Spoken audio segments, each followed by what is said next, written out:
Today we're going to demonstrate how to install a high guard exclusion Galvannealed steel roof vent guard.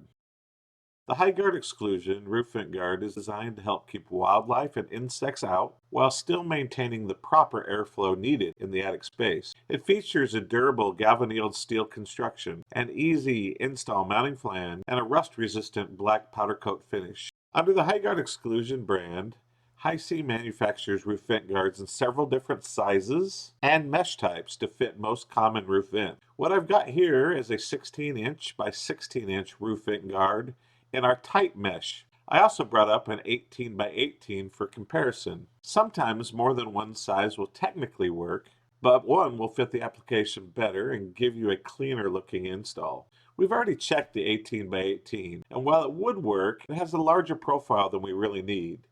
So the 16 by 16 fits tighter to the vent and looks cleaner on the roof, and it's going to be a better overall fit for this installation. Here are the tools and materials we will need for this install.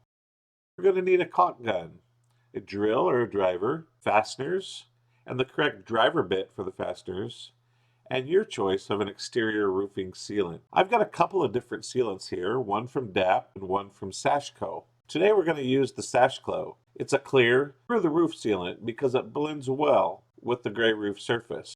One question we get often is what type of screws we recommend for this kind of installation. There are several options that can work, but what we like to use are commonly called Polebarn screws or metal roofing screws. For this installation, we're using number 10 screws with a 1/4-inch hex drive. They're 1 inch and a quarter long and include an EP-DM washer to help create a weather-resistant seal. Now we're ready to mount the roof vent guard. One of the most important parts of the installation is making sure the guard looks straight and balanced on the roof. A lot of people instinctively grab a level, but the reality is not all roof lines and shingles are perfectly square to the ground.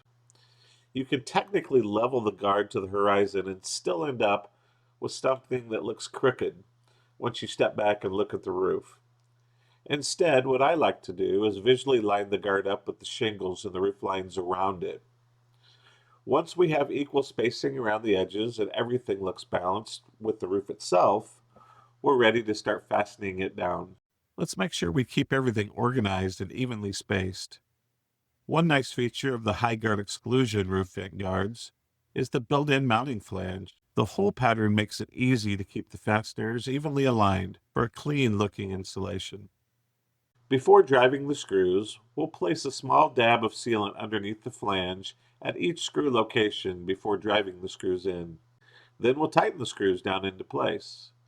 After that, we'll add a small amount of sealant over the screw head itself to help protect the penetration from moisture exposure. Once the screws are installed, I like to tool the sealant slightly with my finger just to make sure everything is sealed properly and the screw heads are completely covered. At this point, we're in good shape. Now it's just a matter of repeating the process on the remaining vents.